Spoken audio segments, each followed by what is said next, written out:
Welcome in Patriots Postgame Show. Thanks for waiting. Evan Lazar down doing the dirty work in the bowels of Lucas Oil Stadium in Indianapolis, listening to the postgame interviews as the Patriots lose to the Indianapolis Colts 27-17. This was a 20-0 game. Patriots rallied to make it respectable, but really played like absolute trash.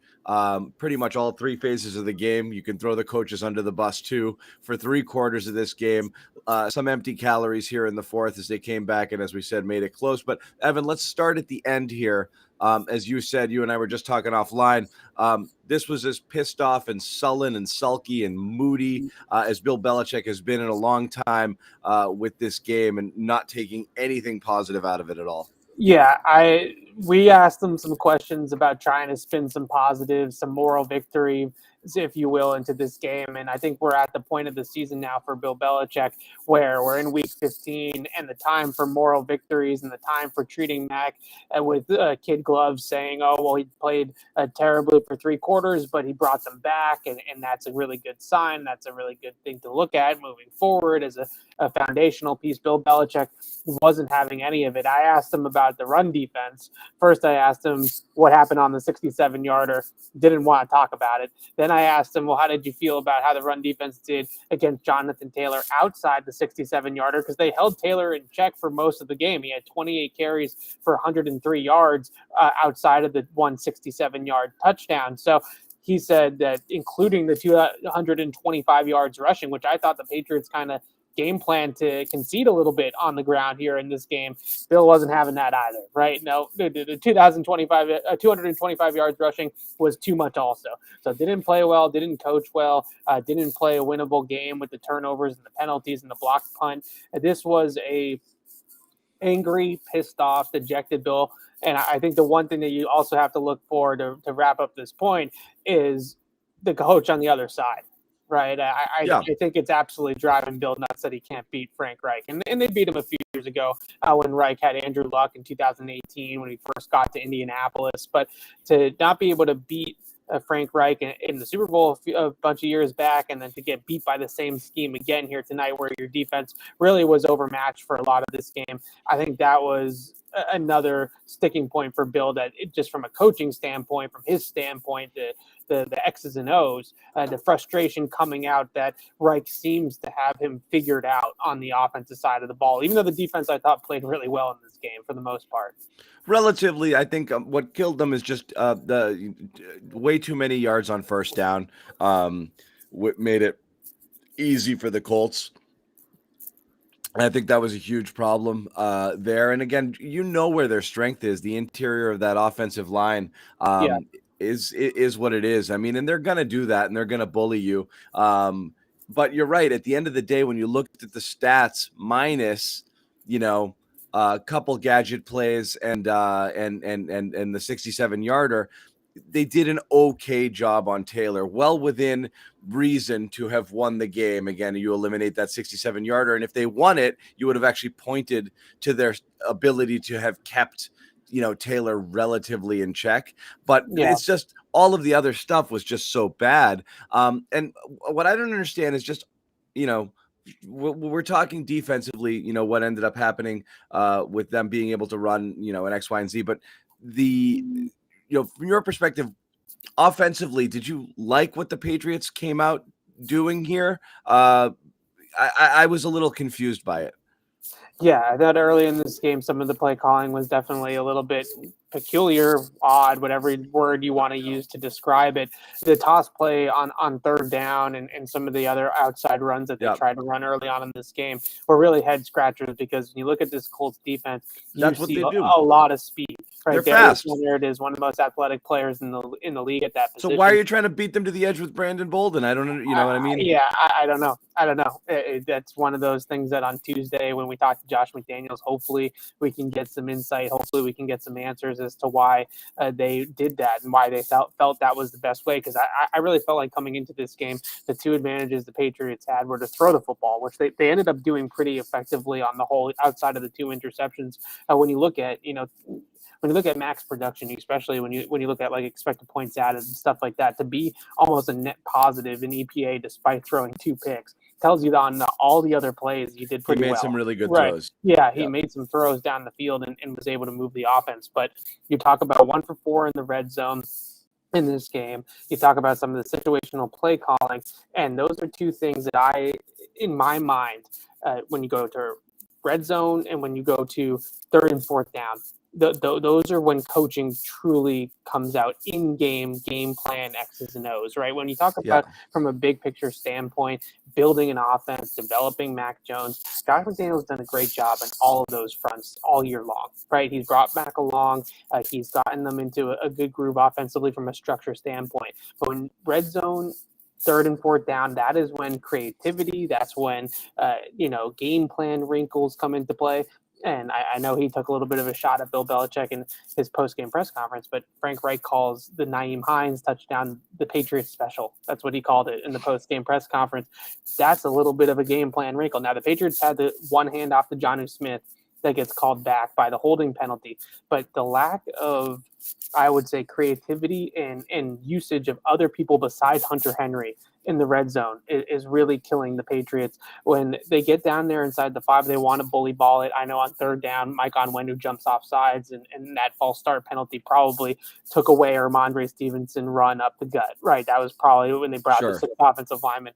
That's probably where they're going with it. But it's rudimentary down there. It really is, and I can't put a finger on why, and I'm also not going to sit here and say the reason why is because they don't trust Mac to put more on Mac's play, because we're not talking about Mac. We're talking about creative wrinkles to get the ball into the end zone from the high red zone. Once they get into the 10 to 5 yard line, I'm perfectly fine with them putting Onwenu on the field and bullying the ball into the end zone. That's what they should be doing. But when you look at the high red zone from the 10 to the 19, their struggles in that area of the field it's not just this game. This game was a microcosm of their struggles all year long, ranking 26th in the red zone offense this year, and it's only going to get worse after tonight. So you look at some of those things, and I think that's from a stylistic standpoint. I said 1 for 4. They were 2 for 4, but one of them was an interception, so you take points right off the board right there, right? So that gets you 0 in the red zone trip, and some of that's on Mac, right? He obviously throws the interception. It's not necessarily on McDaniels, but I would just like to see the red zone design basically right now, and I can't believe that teams are still getting beat by Hunter Henry down there, right? Because he's all they got. I know. He's the only consistent weapon they have in the red zone for Mac to go to right now. Red zone, one thing, but let me ask you this: just this felt like this. I thought this was going to be a Mac throws at 30 plus times tonight by design, not because they were trailing and had to come up. Right. I just thought that that's what the Colts would give them, and that's what the Patriots would do. Also thinking that the Colts would expect the Patriots to try to establish a run, but the Pats were running out of strange formations. It felt like they were, with multiple receivers, they were running out of, multiple receiver sets instead of heavy packages. I would have thought it would have made more sense to either spread it out and go and loosen up the Colts a little bit, by letting Mac cook, so to speak. And we talk about it all the time. I thought that would be one option. I thought the other option would be do exactly what you did with the Bills and go heavy and throw in an extra tight end and just ram it down their throats for a little bit and see if you could soften them up some. They didn't do either of those things. And then obviously you run into that blocked punt, which again, we'll get into that in terms of why does that keep happening? It's the third of the season and no other team has more than one. Yeah, we got to talk about that. And that goes into a touchdown. We'll get into that in a minute. So you're instantly in a hole and you become one dimensional and everything gets a little bit more difficult. But I didn't understand what they were trying to accomplish offensively to start the game. Yeah, the start of the game was ugly offensively from a lot of standpoints. I look at that fourth down play, for instance, at the Hunter Henry where they roll out the pocket. They've ran that same roll pick play a dozen times this year already in short yardage, third down, fourth down. Usually the sprint route that Hunter Henry ran is done by Jacoby Myers. So the one little wrinkle that they threw in there was that they had Hunter Henry run it this time instead of Jacoby. Yeah. But the Colts were all over it. They knew exactly what was coming on that fourth down. So building compliments off of that, doing something else different in that situation. And I have to go back and look at the tape of from what I remember looking at it initially, it looked to me like they could have ran the ball pretty easily in the inside the tackles, inside the guards there on that one particular fourth down. I think they had the B gap uncovered, in terms of a guy on the line of scrimmage taking away the gap. So they easily could have ran the football there. I felt like they cut off half the field. It's not there initially because the Colts are ready for the pick play, and that comes back to, is that that's the only play in their bag, right? That the only play in their bag on 4th and 1 is the rollout, because I've seen them run it. It's got to be 8 to 10 times this year already in short yardage going back to week 1. So the only play that they have in that bag and 4th and 1 is that rollout play. Like, there's nothing else that they can run there. That's frustrating as well. So you look at some of those things, and I definitely feel that it wasn't McDaniels' best game. But you can also go back through a lot of these plays and talk about player execution, certainly in certain situations as well. It's not McDaniels' fault that Mac Jones throws the ball to Darius Leonard, right? Yeah. In the red zone. That's not on the offensive coordinator. No, and it looked like he got baited into that pick, Mac, there. Yeah. And That happens. And it happens, Yeah. and that's like rookie-ish stuff, Right. He got baited into that one and then just didn't see, didn't see it clearly on the second one there. So those are bad. I mean, he looked like a rookie, which he does at times. It was a seesaw game from him, but I will say this, and they didn't pull it off, so you can't go full Brady mode, right? But Brady would have some of those games too. I mean, we obviously point to some of the Super Bowls, and in the Falcons Super Bowl being probably the biggest example of this. But you had a lot of games over the course of 20 years where you don't look very good for 2.5 quarters. You don't look good for 3 quarters, but the quarterback rises in the end. Right. And he goes out there and he makes a hell of a fourth quarter comeback and puts it together and puts them over the top. They weren't able to pull it off here today, but you have to give Mac some credit for what some of the plays that they made late in this game in the fourth quarter. He threw the ball exceptionally well. He did bring them almost all the way back, brought them into 20 to 17. They were in 3 points of bringing them all the way back, but they still, the start was the start. And I think when you look at what Bill Belichick said after the game and what Matthew Slater said after the game and a lot of other people that were up at the podium was they're not going to win very many football games starting like that, right? And when you have 8 penalties and you have 2 turnovers and you have a block punt go for a touchdown and you have all these things in the beginning part of the game and you get yourself into a 20-0 hole on the road, you are going to lose 99% of those games. So at the end of the day, there are some moral victories. There are some silver linings to this game. And I'm sure when we watch back the tape from Mac Jones's perspective in particular, he made some really good throws in this game, especially against some of their zone looks, moving the zone coverage, coming back to the backside, doing some things with Hunter Henry that I thought was really, really productive. Kendrick Bourne got involved. Jacoby Myers didn't have the best game, but he made some catches there on 3rd down. I mean, one of Mac's best throw possibly was that Jacoby drop there. Yeah. In the fade, first half. Oh my goodness. Yeah, he did. So he did. It's a seesaw, right? I mean, it's a rookie seesaw. He made some really, really good plays. He also made some really, really bad ones, and those are the ebbs and flows that you're going to have with the rookie quarterback. Right. Here's the thing. It's a matter of perspective. Now you're in it. You'd won 7 games in a row and you started to get this sense of, oh my goodness, 1 seed by Super Bowl. Like, wow. And so the expectation level changes. If you look at it through a different lens in terms of Mac Jones, you've had a couple of wins recently. And again, this is going to put the sunny, kind of a sunnier look on Mac's performance, but you've had wins recently where Mac looked like he'd either regressed or was a bit of a non-factor. And you wonder what happens when they get down. Can he make throws?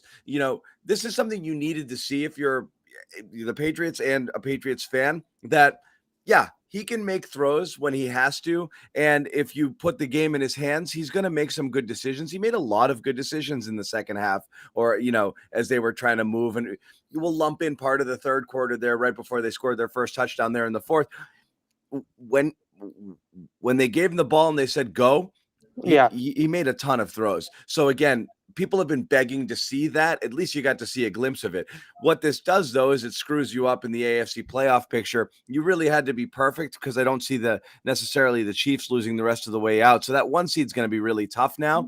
Now you got Buffalo next week, and you really have to get that, Yeah, get the W. Yeah. the good news is that regardless of what happened this week, and I say this with a smile on my face because I think a lot of the Bills fans that I follow on Twitter tonight were taking some victory laps on the expense of the Patriots when it was 20-0. But regardless of the outcome of tonight's game, next week is a hat and t-shirt game for the Patriots if they win. They win the AFC East next week against Buffalo with a victory at Gillette Stadium, point blank, regardless of what happened tonight. So that there's still a lot of positives to go from moving forward. But I thought Matthew Slater said it best. If they play like they did tonight, they are not going to win very many football games here down the stretch. And it's going to be a quick end to the season if they continue to compound mistakes after mistakes after mistakes. It is not just the turnovers. It's not just the block punt. It's also the procedural stuff, right? That getting in their own way with some of the penalties. Look, The delay of game getting to the line Yeah. with 13 seconds left with Mac, the Onwenu penalty there going from 3rd and 1 to 3rd and 6 there, when all of those things are terrible. Terrible. You can't have them. The Onwenu one was a real backbreaker for sure, and they almost had. Look, I think you could have technically. Obviously, you can do whatever you want. But you could have made the argument that 4th and 7, maybe you do go for it there instead of kicking the field goal. But that's a far way out for one play in that condensed area. And your red zone offense has stunk all year, so you're going to trust it there to get 7 yards. So I agree, Evan, but I always think when you're in a position where you're going to go where you think going for it on 4th down is a likelihood, you have to play the first 3 downs as if you're playing 4 downs. And that 3rd and 2 play with Onwenu is going right up the gut with Ramondre Stevenson. Yes. And they just didn't get the playoff. And they didn't get to do it. And that's the killer there, right? Because then you're going to do it again. So you're right. It puts you in a tough position there. 3rd and 7. But even at 3rd and 7, you have to think, I need 2 I got to get home in 2 plays, not just 1, because you don't want to put yourself in a 4th and 7 situation. I think that field goal was bad. This is another 4th down that you can question with Belichick in terms of timid. I didn't think there was enough opportunities to get the ball back there. So that was a winner go home situation. Whereas the Colts go 3 for 3 on 4th down. I know this weekend was a big, they went 3 for 3 with 3 4th down sneaks, though, to be fair, right? They were did. 4th and 1. No, one of them was on their side of the field. That's how they set those things up, though, if you're Indianapolis. And I actually thought the last sneak, they close. Almost had it. Yeah, they almost had really that. Close.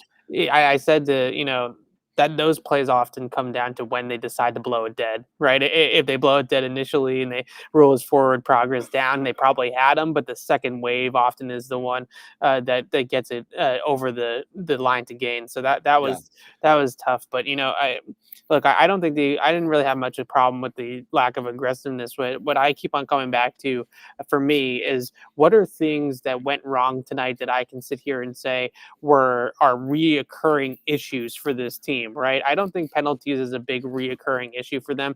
They're playing a crew tonight, and it didn't sound like Bill Belichick was too pleased with Carl Cheffers for a number of reasons, but Cheffers and his crew throw more flags than any other crew in the entire National Football League. They are a flag-happy crew, and we saw that right from the early jump when they were calling those ineligible downfield plays, right? The RPO concept for the Colts gets called back, and then the screen gets called back from the Patriots for ineligible downfield. So these refs and this crew, they interject themselves into these games. And I think Bill Belichick was not too pleased with some of the calls that were being made, not necessarily saying that it was all, they were against the Patriots, so to speak, but the ticky-tackness of the calls that did go against the pass.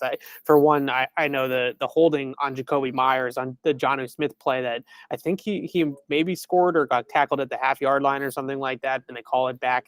The whole Patriots sideline he might have hit the pylon on that one. Yeah, the whole Patriots sideline was up in arms that they made that call, right? I mean, it's really it wasn't really even a huge factor in the play based off of where Jacoby Myers was in the field of play. So that one was a big backbreaker. But what I come back to from a big picture standpoint of what are some of the things, some of their compounding issues, what are some of their Achilles heels right now? I would say the first one is red zone offense, which I talked about during the bye week. I wrote about during the bye week, and it reared its ugly head again here today, going 2 for 4. The other one that I would say is they are the only team in the NFL, as we keep on saying, and we need to talk about this, that has 3 punt blocks this year. No one else has more than 1. And so when you look at some of the things that are continued to be issues for them, getting punts blocked is an issue that has continued to happen over and over and over and over again. And if you look back at this game, it's what 13 to 10 or 17-13 Patriots even late in this game if there's no blocked punt. And obviously things don't go exactly the same and the sequence changes, and I get all that, but the Patriots were not shy. Matthew Slater and Bill Belichick, they threw Jelani Tavai right under the bus, right? They didn't say that it was not a schematic rush. It wasn't anything. Went right by him. Run right by him. And Bill Belichick said it was Slater was a little bit nicer landing the plane. He said it was a technique issue and not a scheme issue. Belichick just said we flat out missed the block, right? So one guy is now in Tavai is now responsible for 2 out of the 3 block punts. And I hate to rag on one player like that, but I think it's clearly time to pull Jelani Tavai off of the punt block unit and put somebody else there. I mean, Michael Onwenu is not even playing, right, in terms of other than 6 offensive line. Maybe they should be putting him next to Joe Cardona to protect Jake Bailey, because this is becoming a major issue, and the game completely flipped, obviously, when they blocked that punt. So it just was a huge problem. Yeah. So other than that, again, there's not a lot else you can really point to in terms of like the recurring types of issues. Again, red zone, punt blocks. The run defense, is the numbers are going to look bad. I agree with you. It wasn't as bad as it looked, but again, just giving up big chunks on first down there. And they did get, when they faced good interior offensive lines, I do think that that's where they're losing those battles up front against those types of teams. First half, they got pushed off the ball. And they got pushed off the ball. They got washed big time. In the first half. It ended up evening out as the game went on, but first half, certainly they were getting blown off the ball. And the one thing I will say, though, that I think is maybe Bill Belichick has this ability because of who he is and his resume more than any other coach in the National Football League, is that they never panic. Right. Whenever, they're getting gash on the run, they're getting moved off the ball, all game long.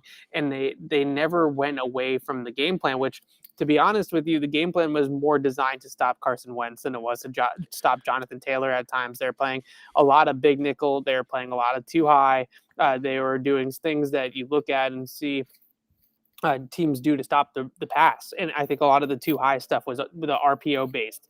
For whatever reason, I've asked a couple of coaches, high school coaches, Twitter guys that tweet a lot, Coach Fast, things like that, but why the Patriots would play so much cover 2 against RPO. Nobody can tell me. Nobody can give me an answer as to what they think, but they clearly think that that's a coverage that they can play well out of against those types of RPO style concepts. So that was what the game plan was. The game plan was to hold Carson Wentz to 57 yards passing or whatever, and ended up being, and give up a little bit on the run and let that go a little bit. But obviously when you give up a 67-yard touchdown, that's when the plan goes, into the trash can, right? If you didn't do that, then you have a much better defensive performance and something to take away a little bit better. But I truly feel like they felt, getting questions now, well, why did they not load up to stop Jonathan Taylor? Well, I think that they felt like they were better equipped to stop Jonathan Taylor out of their nickel packages than they were to stop the pass out of base defense. And I think they really felt like if they put base defense out there, that Carson Wentz was going to throw all over their linebackers, right? And really have his way through the air. And you can keep teams, and we talk about this all the time with the analytics and stuff like that, but I think this is one area where I have seen Bill Belichick buy a little bit into what some of the analytics are telling you.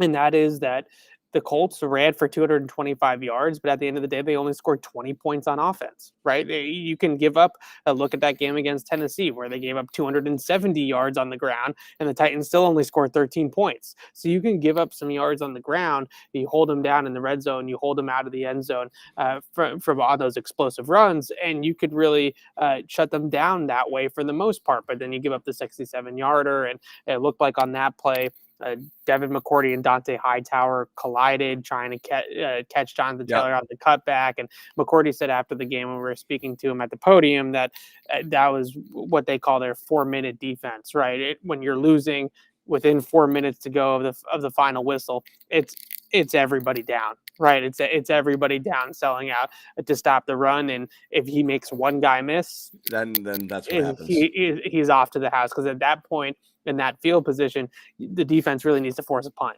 right? Whether you give up a touchdown or you force a punt, you got to take some chances. You got to take some gambles to try to shoot some gaps and get some negative plays and get the offense off the field. So that's what happens there. And he goes to the house, and that's kind of the Boomer busted those types of plays. On the drive before that, they made some plays behind the line of scrimmage, and they got the Colts offense to punt.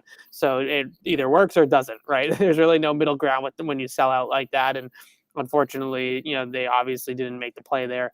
But I thought the strategy from a game plan perspective actually almost worked for the Patriots to not overreact to Taylor and not put all their big bodies out there. Yeah, and again, if you kind of said it there, if you're looking for another silver lining, like to play this badly and to be in the game, like I can't imagine Patriots are shaking in their boots if they face the Colts somewhere down the line again. But I can tell you that Bill Belichick hates Frank Reich. I can tell you that. I think that guy drives them absolutely nuts. That he just, for whatever reason, especially early, because the Super Bowl against the Eagles, and not to continue to rehash that terrible memory for all of our lovely viewers right now, but that game went a very similar way. If you remember, first half, the Eagles came out like gangbusters, blew the Patriots out in the first half, and then the Patriots slowly climbed back into the game, right? So, I don't know. It feels like to me that Belichick is pretty pissed off that Frank Reich still has his number. That's for sure. Yeah. Other drips and drabs here from the game, Evan, that you want to hit on before we wrap? Yeah. So a couple of other things. First and foremost, I've been one of the biggest defenders of Isaiah Wynn probably on the entire beat. Wynn's a big one in the chat right now. Very, very, very patient with Isaiah Wynn. I've given him a very long leash. I will say that the outside of him getting called for penalties all year long, penalties have been a big issue for Isaiah Wynn, both pre-snap penalties, false starts, things like that, but also post-snap holding. He's gotten called for more penalties than pretty much any starting tackle in the NFL. PFF tracks it, and he's right up there near the top of the list. So the penalties have been a problem for him all year long. But on the whole, I do feel like his play has been better than what the narratives out there suggest. Tonight, I am getting to the point where I'm starting to let go of the rope a little bit with Isaiah Wynn. Not only because of the false start where he's out of his stance and nobody else is moving, walking into Ramondre. Right, he gets lost on that block and basically tackles Ramondre Stevenson for the Colts defense. The sack that he gave up to DeForest Buckner, he tries to jump set, and when you jump set, it's a hit or miss type of approach as an offensive lineman. You either get the guy square and you nail it, or you miss like he did. But when you look at the play again, Brandon Bolden's coming out of the backfield, and it looks like Brandon Bolden is looking to chip DeForest Buckner. So all Isaiah Wynn needs to do on that play is block inside out. Just don't give up the inside. Right? Because you have some help to the outside. Now, you're not doubling him. You're not sliding protection, but you do have a little bit of help from Bolden on the outside. And you have this defensive tackle that's playing out on the tackle, on the left tackle, because clearly the Colts identified Isaiah Wynn as a guy that they could beat in pass protection, right, and they put their best pass rusher over him.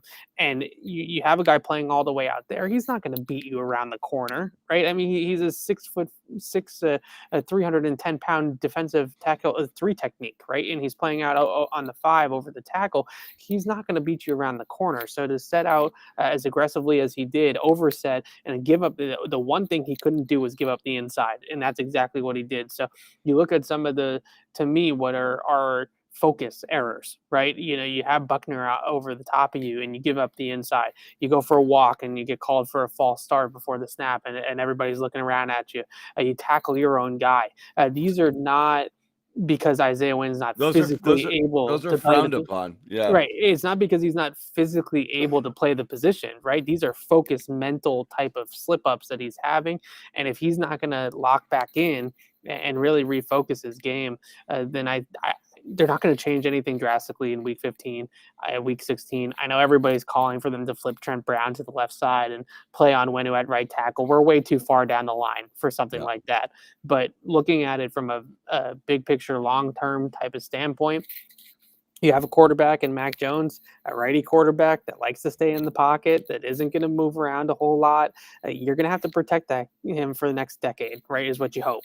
And if you're going to do that, you're going to have a real stud at left tackle. And if the Patriots had a player there that they felt good about to pair with Mac Jones at that spot, I think that they would feel a lot better about their offense moving forward. So in terms of the short term, Isaiah Wynn's your left tackle. You're going to have to live with that for this season.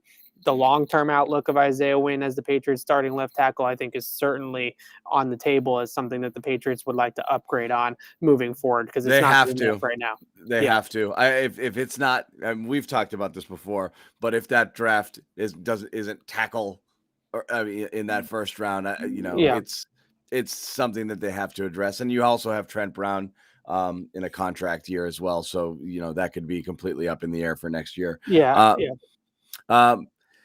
Yeah, I don't know. This is where we're at. It's weird to watch a Bill Belichick. It's weird to watch a Patriots team look this sloppy and unprepared coming off a bye week. And you, as you said, we've seen Bill do this before. I do think when there's a coach on the opposing sideline, he gets in his own head sometimes. It's almost kind of like, I know they're not going to be expecting me to do this thing, so I can't not do that thing, and I'm going to do the other thing, and he kind of twists himself, makes it, and he beats himself sometimes. He makes it tougher than he needs to, and I feel like this is kind of maybe what happened, which is why he's so salty in the press conference. I do want to say, though, so that everybody doesn't go off and jump off the Tobin tonight after watching this game. The Patriots won 7 straight games, right, and they were due for a clunker. They were due to have a game where absolutely everything went wrong. And the one thing that you have to give them credit for, and I know Belichick wouldn't do it, and he wouldn't take the cheese when we tried to give him an opportunity to credit the team's effort at the end of the game, they didn't let go of the rope. Right, they could have wallowed in their sorrows. They could have let it sink them. They could have lost this game. A lot of other teams, like look at the Cleveland Browns when they came to Foxborough a month ago. They have a few things go wrong and they lose the game 45-7. Right, the Patriots didn't lose the game 45-7. They battled, they hung in there, and it just wasn't their night. Now, that I think that you're due for a game like that every 2 months. Right, you win 7 straight where pretty much everything goes right for you. And then you eventually are going to have a game like this, and at least it happened now, and maybe hopefully you can get some of these things fixed and corrected, and hopefully it doesn't happen quite this way in the playoffs. But if they come out this flat again, then they're going to be in trouble. And I also think it's a little bit of a wake-up call, honestly. I think, Matthew Slater didn't say that he didn't feel like the Patriots had necessarily done this, but I think it is human nature to start reading some of your press clippings, to start getting into yourself a little bit too much, a little bit too cocky, a little bit too, well, this is easy. Like we were just winning everything we do, right? We just roll it out there and we're going to win the game. So this hopefully will serve as a launching point, a wake-up call for the team and move forward. But we'll see next week against Buffalo, right? If they come out against Buffalo and they're flat again and they look like the team that started the season 2-4 like they did tonight, then we know that this is maybe more of something that is just indicative of who they are right now and not necessarily just a speed bump. The reality is they're far from perfect. So are most AFC teams right now. So it's pretty wide open. I think it's going to come down to who plays cleaner football a lot of the times. So they're not good enough to get away with this many mistakes. Right. They just have to clean it up. You take whatever positives you can out of here, including I'll even throw N'Keal Harry in the mix after he got. I did want to talk about before he got knocked out of the game. Not to take any victory laps or anything, but I've given N'Keal, same as Isaiah Wynn, it burned me giving him the long leash. I've given N'Keal the long leash, and he finally had his Randy Moss moment, right? And I thought what was great about it, in particular, from not to like credit Mac for N'Keal Harry going up and making that's everything you've ever wanted N'Keal to be. Use that big body. He was one-on-one down the field. There was really nothing else there. right? There was no other option Just on the win the play. one-on-one battle. Let him go up and get it, and they By finally being let the him do it. big Yeah, physical guy that we all know you are. Right. yeah, Play yeah. big for once. And he did. Went up, I will say, shielded. I Yeah. absolutely hate the goal line fade. I hate it. Hate it. I think it's a low Worst play in percentage throw, football. Yeah. worst play in football type of. I completely agree, but he is 6'3", right? And I'm not saying you have to throw him the goal line fade, but But as a compliment to Hunter Henry, maybe N'Keal Harry is the guy because it's clearly they thought it would be Jonnu, right? Jonnu was the big yes. red zone weapon in Tennessee last year. 9 red zone touchdowns for the Titans. It didn't work out. It hasn't worked out. But maybe N'Keal Harry can be the complement. Maybe he Try can be it. a secondary receiver that they can go to in that area. Try it, though. I feel like he would just, even if he did get it, he'd just box it around. Yeah. I hate that play. I Let agree. him box out. Let him sit Yeah. on the goal line like Hunter Henry did on his second touchdown. Let him, run a slant and try to use his body to guard the catch point. You don't have to throw him a goal line fake because I hate it just as much as the next guy, but Yeah. let him use his size down there. That's the one thing you can't. There's not a lot of room down there, so you can't create a ton of separation as it is. But the vertical separation that you can create, and then obviously like a basketball player like Henry did on his second TD, you sit down, you box a bunch of people out, you out muscle them for the football. That a lot of the time when you're throwing the ball down there, that's how you have to win in that area of the field, in that condensed area of the field. And the only other guy that they have outside of Henry, because Johnny's certainly not doing it. The only other guy they have on this roster right now that has that skill set, that has that body type, is N'Keal Harry. Yeah. So we'll see. I hate to see head injuries, but Nelson Aguilar got knocked out of the game with the concussion. So if he's not ready to go by next week for Buffalo, it could be a very big game for N'Keal Harry to maybe have some opportunities. So we'll see what he makes of it. Yeah, a couple other little nuggets, a couple underrated throws. I really like. I thought that second touchdown to Henry was great by Mac, being able to move in the pocket, throw it kind of off balance, off one foot, and really just in right past a fingertip of a defender. And also that fourth down, was it the fourth down play where he just swung it out to Bolden? No, it was third downs, all out blitz, and he all out blitz. knew exactly where to go with it. Brilliant decision, knew where to go confidently, to throw a ball on 3rd and 10 that short of the sticks and know that it was the right play call. Yeah. And we talk about being able to deliver those short passes right where you need to, exactly in stride. A big moment there and a first down that they needed to get as they were driving, trying to get back in it. So it wasn't just the downfield stuff. He made a lot of other good throws, I thought, throughout the game. Yeah, that's what I look. It's tough because when you hear the way that Bill Belichick spoke about it after the game, and Bill was just not having any semblance of positivity. No, of course right? not, because he was so pissed off about how it started. Any moral victories, he wasn't taking any of the silver linings. But when you really look at the way that Mac battled in this game, the throws that he was able to make on a good defense, and the way that he brought them back to in punching distance of this game, there's something to be said for that. And I know that he hasn't fully pulled off the comeback other than against Houston when he came back, but against New Orleans, against tonight against Indianapolis, against Dallas, the kid keeps punching, right? He keeps swinging. You can knock him down as many times as you want, and he keeps on coming back. And that process is eventually going to yield comebacks and yield bigger results for Mac down the line. Maybe this team this year in his rookie season, they're not quite ready to make that step forward just yet. But once they have everything around him and once they have it all figured out from that standpoint, if he continues to have that short memory and that mentality, then that's a building block for the Patriots. That's a foundational element of his game, I think. That part of it is a little bit like what you see a lot of the other great quarterbacks have. It doesn't always have to go 100% right for Mac Jones to continue to battle and to continue to make plays. I think a lot of guys are front runners. Mac Jones is not a front runner.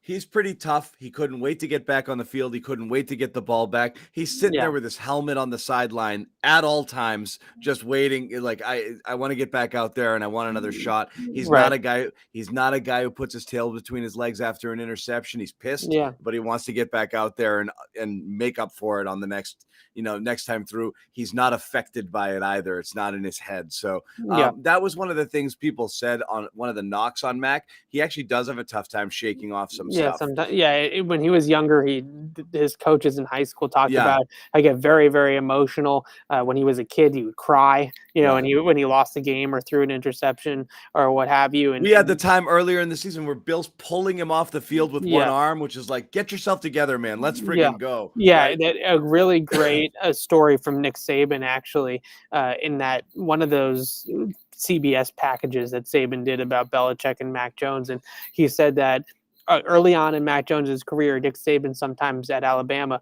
he would watch practice from up above to watch the kind of the all 22 view, if you will, of practice. And he would watch up above, and he wouldn't be down there in the weeds with the players. And then he'd go and talk to them afterwards about what he saw from above. And he said that he didn't even need to look downfield to see if the pass was completed or not, because all he had to do was look at Mac Jones's body language, right? Because after every single incomplete pass, he's stomping his feet, or he's getting all mad or throwing a fit, and after every completion, he's the happiest guy in the world. So Nick Saban went down to him and he said, "Look, Mac Jones as a kid, before football really became a big part of his life, he was a big tennis player." So tennis players are like that, right? John McEnroe is obviously the poster child for it, but a lot of these tennis players, after every single point, something has to be emotional, right? You either have to be yelling that you did something good or yelling that you did something bad. And Nick Saban went down to him and said, "Look, if you're going to make it, you have all the talent in the world, you can do it, but you have your body language and the way that you carry yourself as a quarterback at that position is going to be really critical for your success moving forward." And Mac has done a lot to try to hone that in just a little bit and be less emotional on the field. And he brought him back. Look, I think there's a lot of critics out there that doubt that. Could Mac Jones put the team on his back down big in a road game 20-0? Could he bring them back? And he didn't bring them all the way back, but he came pretty darn close. Emotional tennis players or anybody who plays for the Boston Celtics, they have a difficult time kind of getting past when things don't break their way. And Max turned it around in that regard, so we'll give him credit there, because he had his chin up the whole time tonight. And that was good. Again, looking at the big picture, I predicted Mac comeback win with the game on his shoulder. It didn't quite come to fruition. You're close. But I'm happy to see it. Like I said, we want to see him sling it a little bit, so I'm happy to see it. Some people still are down on Mac in the chat. I don't really get it. I am. It's not going to be perfect in year one. He made some really rookie mistakes early on in this game. But you want to see that I've always thought judging Mac is more about, are you seeing enough highs to be able to be high on him, versus did he make some mistakes or do some things that weren't great? Like, you expect that. He's in year one, but I want to see more high points. So tonight there was a ton of high point things that you saw, which is that's impressive to me. So I view it as a positive, even though he was shaky, but so was the whole team through the first couple of quarters. End of the day, Patriots lose one. They were bound to lose at some point or another. Look, they weren't going to run the table. They weren't going to run the table. No. This is not 2001. They weren't going to run the table. So, and this felt like that was the one that was most likely of all of the ones remaining as well. So you don't want to see it go down next week in Buffalo as well. So they'll hopefully come back here. Before we wrap it up, any final thoughts, Evan? No, I think that we as media, we as fans observing this team, I think it's important to keep some of the positives in perspective. The Bill Belichick might not get up there and say that anything went well, or they coached, he said they didn't coach well, they didn't play well, they didn't do anything well.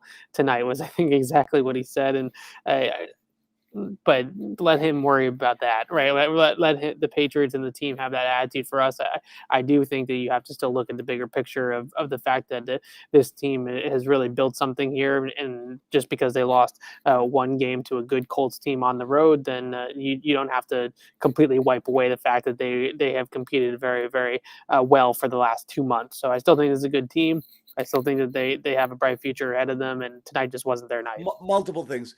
Good team. There's no team in the AFC that's going to run you off the field right now. Yeah. I think it's really a matter of who plays the better, cleaner game. But you know that they're in this thing, and most likely going to the playoffs and are going to be competitive, which is as much or more than you could have asked for at any point in time. So yeah, I even thought winning the number one seed in the conference, I thought if they had done that would have been light years ahead of where anybody would have expected them to be. Winning the division is light years ahead of where anybody expected this year. Right. So the fact that they're still in position to win the division and win a home game, obviously, in the first week of the playoffs is something that we can't lose sight of, that just because we had a taste of the number one seed and just because we almost had, the Patriots almost had the bye and they almost had home field advantage and they were the number one seed for a couple weeks and that felt great. I don't lose sight of the fact that winning the AFC East and having a home playoff game in Mac Jones's first year with the Patriots as a rookie quarterback, that is a really, really good first season, regardless of what happens at that point. Yep. So that's what we have. We got more Patriots coverage. You guys going to be doing your Pats beat on Monday? Yes, Monday. Yes. So look for more coverage tomorrow. Go to clnsmedia.com for Evan's write-up of the game tonight, and then he'll be looking at some film and posting a bunch of things both on clnsmedia.com and on our YouTube channel in the coming days. And then we'll have Patriots Beat live on Monday here on CLNS Media, where they will break it down even further. You got a couple trolls in the chat. Yeah, it's Always. all good. It's fine. If you hate the Patriots, what are you doing on this show? It's 1 a.m. Go to sleep. Go do something else. That's all right. We like it. We'll take everybody. If you haven't already, subscribe to our channel, and you'll be notified when we go live. Pat, we will have Patriots Beat will be live on Monday. We'll update you time. You can follow us on Patriots CLNS on Twitter for program notifications there as well. But until then, Evan is wrapping it up in Indy. Pats lose 27-17. They got blanked for 3 quarters. 20 zip ended up making a game of it. We'll take it. They are now the 3rd seed in the AFC, falling behind the Chiefs, who are 10-4, and the Titans 9-4, a game against Pittsburgh tomorrow. And they could be take that 2 seed spot away from the Pats. So it's a hat and t-shirt game next week against the Bills. We'll get you ready for that one. But until then, thanks for watching.